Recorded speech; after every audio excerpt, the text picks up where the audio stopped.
Hey everyone, I am in section 3.8. This is page, 316. So we're going to continue on with the section. So one thing that comes up a lot with exponentials is what's known as Euler's number. I know that this looks like Euler, but it's Euler. So Euler's number, this is one of those naturally occurring numbers in nature, sort of like pi, if you know pi. And so it's this big long exponential, this whole 2.71828182845, and it can just go on for forever. So if you're one of those people that likes to memorize a billion digits of pi and you got bored with that, then hey, you could memorize this one next. Now, here's a fun fact for you. So this, like I said, it occurs in many situations in nature. And this comes out of, it's actually the answer to the question, what happens to this little equation, or what happens to this expression as n gets infinitely large. And that's actually a thing that mathematicians get really obsessed with, actually, is what is the behavior of things. And this is very interesting. So if you plugged in like 1 or 2 or 3 for n here, that wouldn't be that exciting.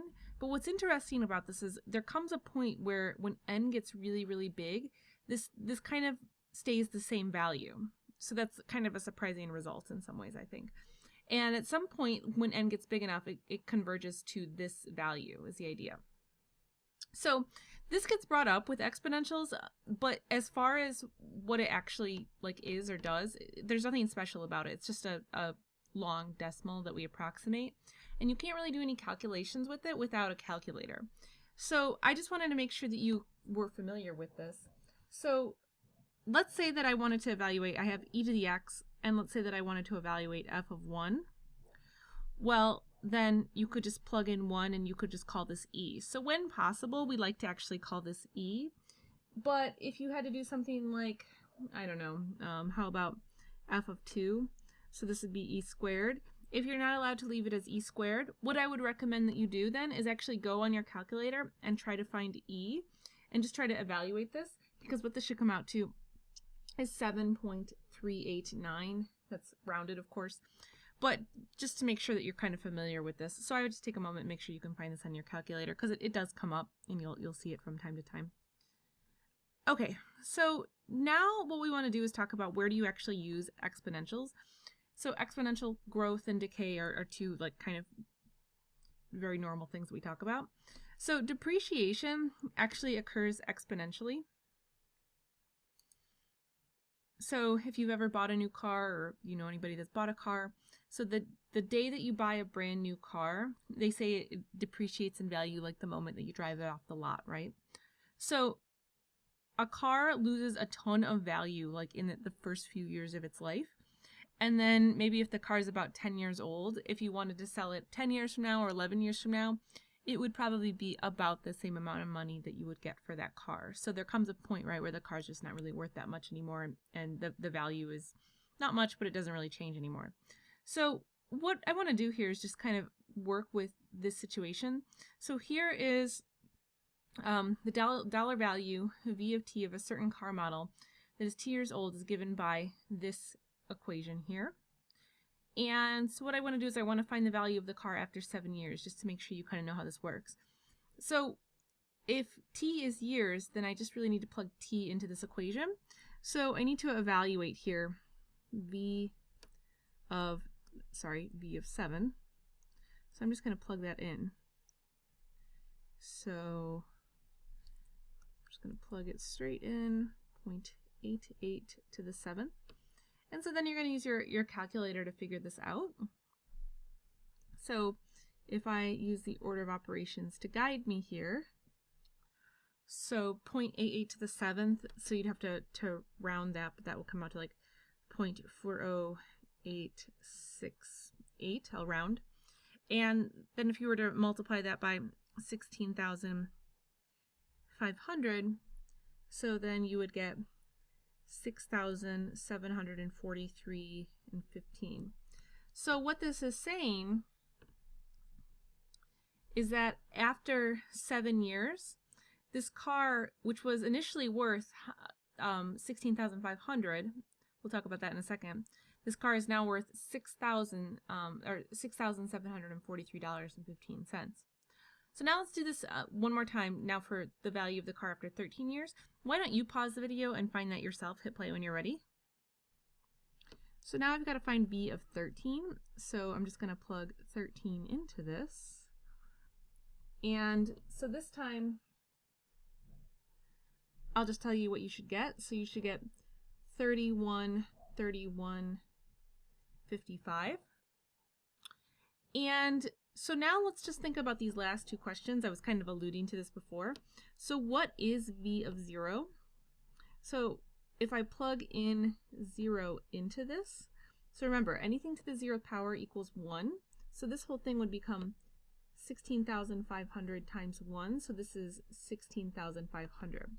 So what is this interpretation of V of 0? What does 0 mean? So this is really the value of a brand new car.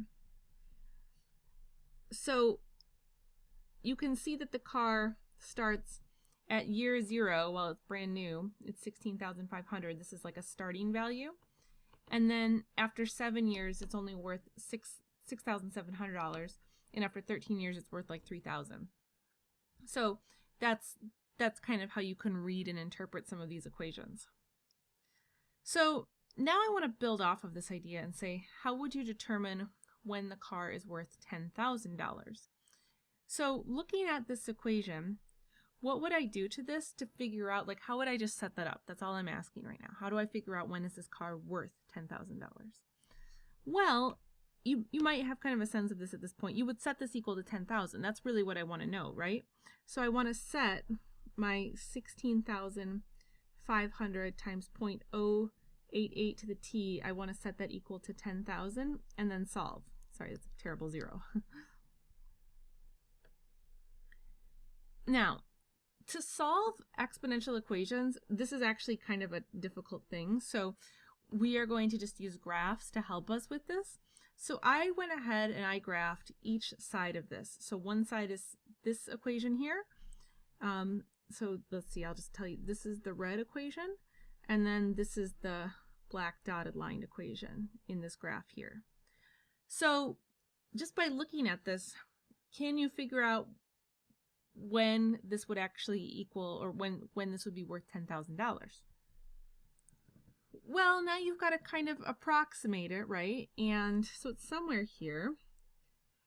And so that now I just have to kind of look down at the axis and make my best guess.